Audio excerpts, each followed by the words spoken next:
पश्चिम बंगाल के मेदिनीपुर लोकसभा क्षेत्र से भाजपा उम्मीदवार अग्निमित्रा पाल ने आज अपने मतदान केंद्र में जाकर मतदान किया। मतदान करने के बाद अग्निमित्रा पाल ने मुख्यमंत्री ममता बनर्जी और टीएमसी उम्मीदवार शत्रुघ्न सिन्हा पर जमकर हमला बोला। उन्होंने कहा कि जिस प्रकार से राज्य में भाजपा कर्मियों के साथ मारपीट की जा रही है, उसको कतई बर्दाश्त नहीं किया जा सकता। उन्होंने कहा कि भाजपा कर्मियों के साथ मारपीट की घटना की जानकारी रानीगंज थाने के आईसी को दी गई है। उन्होंने कहा कि भाजपा कर्मियों के साथ मारपीट की घटना की जानकारी रानीगंज थाने के आईसी को दी गई है। তো সে এবং তার দলবল মিলে রাত্রির 12:30 নাগাদ প্রচণ্ড মেরেছে। ফ্ল্যাগ লাগাবার জন্য আমাদের ফ্ল্যাগ ফেস্টুন সব ছিঁড়ে দেওয়া হয়েছিল। আমাদের ছেলেরা আবার করে লাগাচ্ছিল। আমি রানীগঞ্জ আইসিকে জানিয়েছি ব্যাপারটা দেখার জন্য।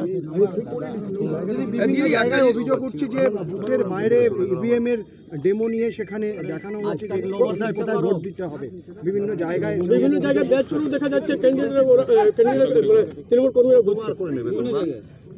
দেখুন, আমি ইলেকশন কমিশনের এই দৃষ্টি আকর্ষণ করতে চাই, কারণ আসলে যারা যারা রাজ্য থেকে ইলেকশন কমিশনের দায়িত্বে বসে আছেন তারা সবাই টিএমসির চাটুকারিতা করেন এবং মুখ্যমন্ত্রী চাটুকারিতা করে এসেছেন।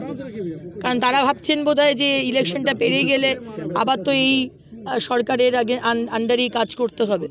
কিন্তু বলে দিই যে এই সরকার বেশি দিন আর টিকবে না।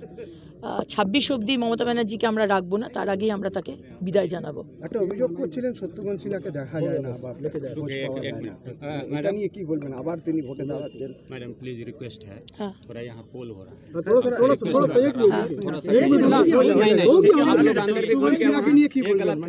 চলো আমরা ब्यूरो रिपोर्ट, पीबीटीवी न्यूज।